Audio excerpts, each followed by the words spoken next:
Mi digeron que el camino terminaba aquí. Que la orilla era mi limite. Con una voz carente de emoción, un gesto indiferente de la mano, mi señalaron el final del asfalto y el comienzo del agua, como si fueran dos mundos destinados a nunca tocarse. Mi vehículo, mi casa, todo lo que había construido y arrastrado a lo largo de miles de kilómetros, no tenía permiso para acercarse más. El lago, el destino final de mi peregrinaje, estaba allí, a solo unos metros, tan vasto y sereno, pero separado de mí por una regla invisible, una pared de autoridad que no podía cruzar. Aquel día, la palabra no se convirtió en el eco que definiría mi existencia, un sonido sordo que permitía romperme. Pero no sabía que en la anatomía de una fractura, a veces, se encuentra el mapa para reconstruirse de una forma que nadie, ni siquiera tú mismo, podría haber imaginado. Antes de esa orilla, mi vida era una línea recta trazada en un mapa polvoriento. Una promesa hecha a alguien que ya no estaba, una promesa susurrada, en una habitación de hospital donde el tiempo se medía en pedidos de una máquina. Lévame al lago, mi había dicho. Cuando yo no pueda, ve tú por los dos. Y así, el lago se convirtió en algo más que un lugar, era un santuario, un punto de encuentro entre mi memoria y su esencia. Mi vehículo recreativo no era solo metal y fibra de vidrio, era el testamento de esa promesa. Cada tornillo, cada reparación, cada kilómetro recorrido era un acto de devoción. Era mi caparazón, mi refugio rodante, el único hogar que conocía desde que mi verdadero hogar se había desvanecido en un suspiro.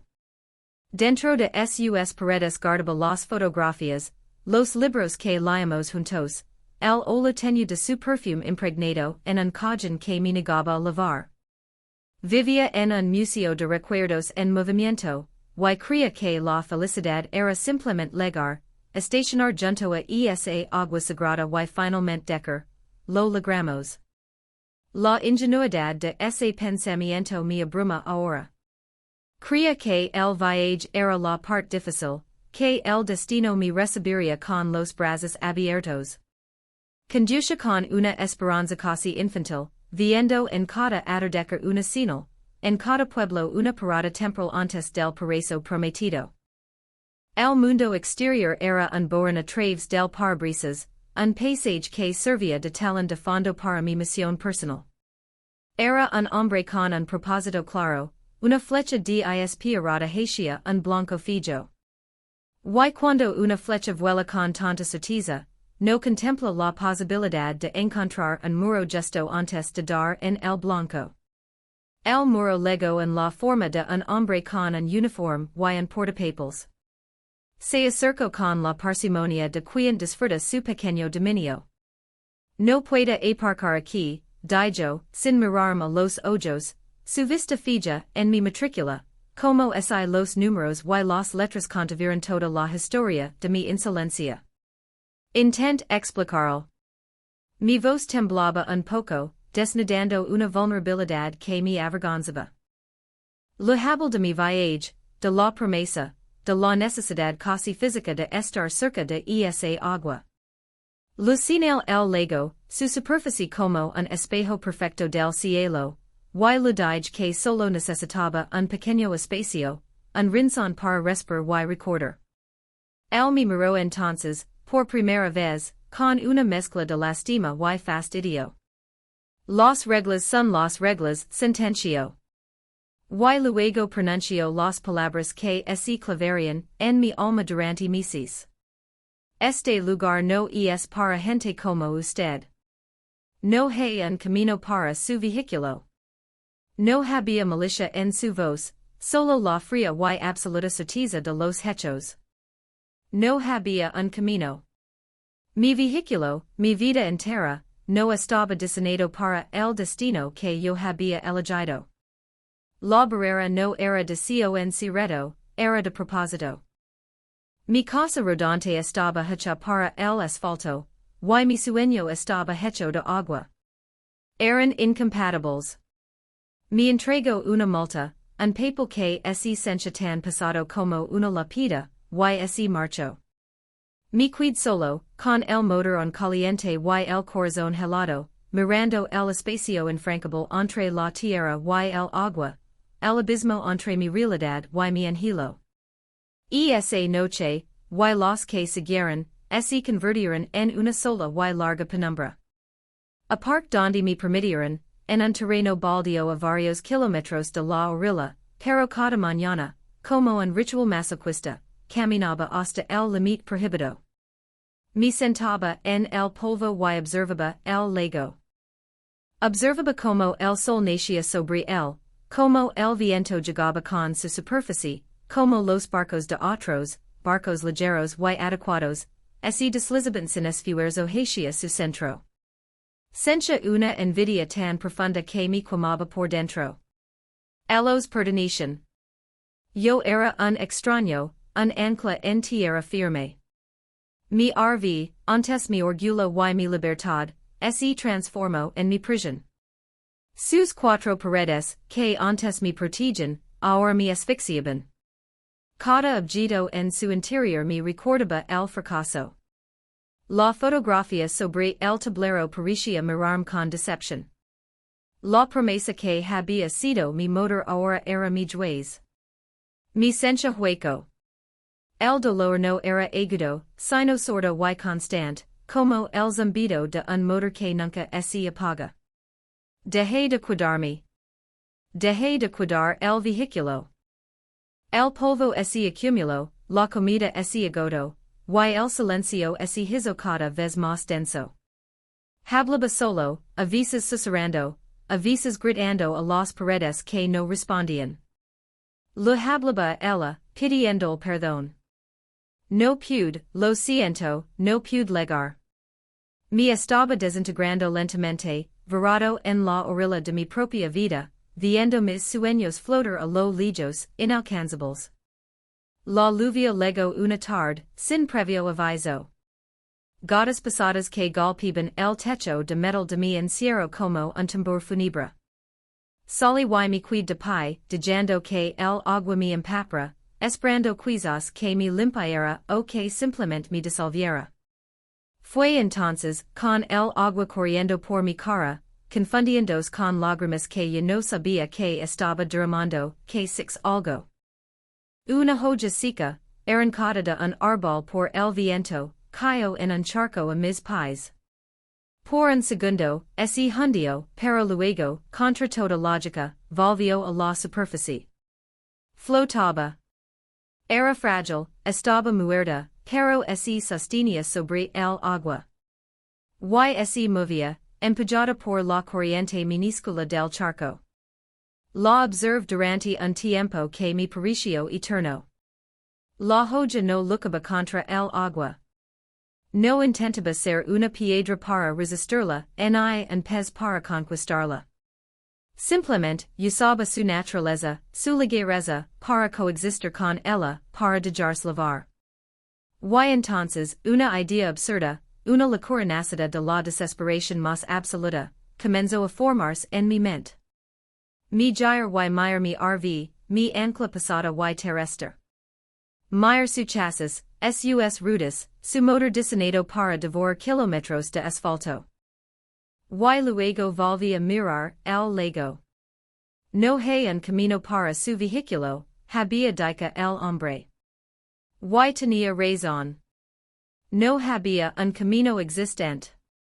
Pero, si el problema no era el destino, ni siquiera la regla. Si el problema era mi vehículo. Si la única forma de cruzar el abismo no era encontrar un puente, sino transformar el propio vehículo en uno. La idea era demencial. Convertir un armatos de varias toneladas en algo que pudiera flotar. Era imposible. Pero la palabra imposible ya había perdido su poder sobre mí. Ya estaba viviendo lo imposible, un hombre muerto en vida a pocos metros de su razón para vivir. Esa noche, por primera vez en meses, encendi la luz interior del RV y no 6 una prisión. Vi materia prima. Vi un chasis que podía ser un casco. Vi panels que podían ser salados. Vi un motor que, con la adaptación adecuada, podría impulsar una hélice en lugar de unas ruedas. La locura me dio un propósito. La transformación comenzó al amanecer. Fue un acto de demolición y creación simultáneas. Empecé a desmantelar mi vida anterior, paisa por paisa.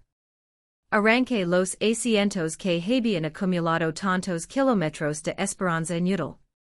Quite los armarios que guardaban los fantasmas de mi pasado. Vací el vehículo hasta dejarlo en su esqueleto metálico, un lienzo en blanco para mi nueva y desesperada fe. No sabía nada de barcos, de flotabilidad, de ingeniería naval. Pero tenía mis manos, tenía tiempo y tenía una biblioteca en el pueblo más cercano. Me convertí en un erudito de la necesidad. Leí libros sobre física de fluidos, estudié diseños de pontones, aprendí sobre resinas epóxicas y fibra de vidrio. Los lugareños me miraban con una mezcla de curiosidad y pena. El loco del terreno baldío, el que estaba destrozando su única casa. Algunos se reían. Otros negaban con la cabeza. Pero un anciano, un viejo pescador con las manos curtidas por el sol y la sal, se acercó un día. No dijo nada. Simplemente observó mi torpe trabajo, mis soldaduras imperfectas, mis cálculos llenos de esperanza y errors. Al día siguiente, volvió y me dijo una caja de herramientas oxidadas y un rollo de masilla de califatio. El agua siempre encuentra el hueco más pequeño, fue todo lo que dijo. Fue el primer acto de bondad que había recibido en mucho tiempo, y me dio la fuerza para seguir. El trabajo era brutal, una batalla diaria contra el metal, el peso y mi propia ignorancia. Hubo días en que todo salía mal. Seos que gotaban, estructuras que se doblaban, momentos en los que me sentaba en el suelo, cubierto de grasa y desesperación, convencido de que estaba persiguiendo una fantasía. En esos momentos, caminaba hasta la orilla, miraba el lago y recordaba la joya en el charco. No se trataba de fuerza bruta, sino de adaptación. No se trataba de conquistar el agua, sino de entenderla y respetarla. Así que aprendí a ser paciente. Aprendí a escuchar el lenguaje del metal, a sentir el equilibrio de la estructura. Mi cuerpo cambió. Mis manos, antes suaves, se llenaron de callos y cicatrices. Mis brazos, antes delgados, se fortalecieron. Estaba construyendo un barco, pero también me estaba reconstruyendo a mí mismo. Estaba forjando una nueva identidad a partir de los restos de la antigua. El RV ya no era un RV, las rutas habían desaparecido, reemplazadas por flotadores caseros construidos con bidones selados y una estructura de acero. El chasis estaba recubierto con capas y capas de fibra de vidrio y resina, un caparazón imperfecto pero hermético. El motor, tras innumerables modifications, ahora estaba conectado a una hélice rescatada de un desguace. Era una criatura extraña, un híbrido monstruoso de tierra y agua, un monumento a la obstinación. Era, en todos los sentidos, un reflejo de mí. Finalmente, llegó el día. No hubo ceremonia, solo el sol de la mañana y el silencio expectante del mundo. Con la ayuda de un sistema de palancas y rampas que había tardado semanas en diseñar, empujé mi creación hacia la orilla. Cada centímetro era una agonía de anticipación. Flotaría o se hundiría, levandos consigo el último vestigio de mi alma. La parte trasera tocó el agua primero. Hubo un crujido, un gemido del metal mientras aceptaba el peso del agua. Se inclinó peligrosamente hacia un lado, y mi corazón se detuvo. Cantuvla respiration, Esperando el sonido del fracaso, el borbodio del agua llenando mi sueño hueco. Pero entonces, lentamente, se estabilizó. Se balanceó suavemente, como si tomara su primera respiración. Y flotó. Estaba flotando. Una risa extraña, un sonido ronco y oxidado, escapó de mi garganta. Era una mezcla de alivio, triunfo y pura incredulidad. Subí a bordo, mis pies pisando con cautela la cubierta que había sido el suelo de mi antigua vida. Jair la lave de contacto. El motor tosio protesto, pero finalmente arrancó, su rígido ahora amortiguado por el agua. En grain la hélice. La embarcación se estremeció y, lentamente, comenzó a moverse. Dejé atrás la orilla. Dejé atrás la tierra firme, las reglas, el no que me había definido. Mir hacia la carretera y, a lo lejos, pude distinguir una figura. Era el hombre del uniforme. Estaba de pie, inmóvil, observando. No pude leer su expresión, pero ya no importaba. Su mundo, con sus límites y sus caminos trazados, ya no era el mío. Yo estaba navegando en mi propio camino, uno que había creado con mis propias manos. El centro del lago era tan silencioso como había imaginado.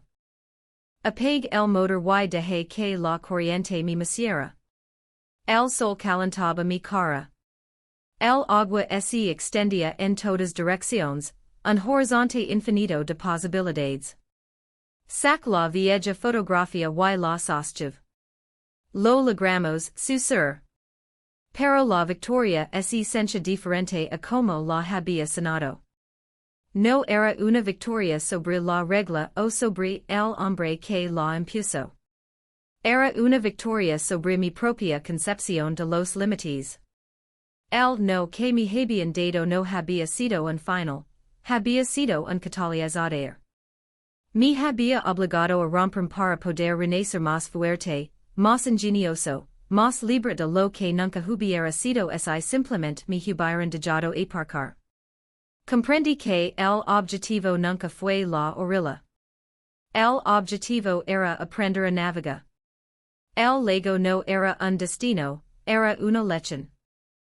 La lección de que los obstáculos más insuperables a menudo no están ahí para detenernos, sino para obligarnos a transformar la esencia misma, de lo que somos y de como viajamos. Si alguna vez te encuentras en la orilla de tu vida, mirando un sueño que parece estar al otro lado de un abismo infranqueable, si alguna vez alguien te dice que no hay un camino para ti, que tu vehículo no es el adecuado para el viaje que anhelas, no te rindas. No maldigas la orilla. Mira lo que tienes en tus manos, mira quién eres, y preguntate no cómo puedes forzar el camino existente, sino cómo puedes transformarte para crear uno nuevo. A veces, la única manera de llegar a donde tienes que ir es dejar de ser quien eres y construir, con los restos de tu vida, el barco que te llevará allí.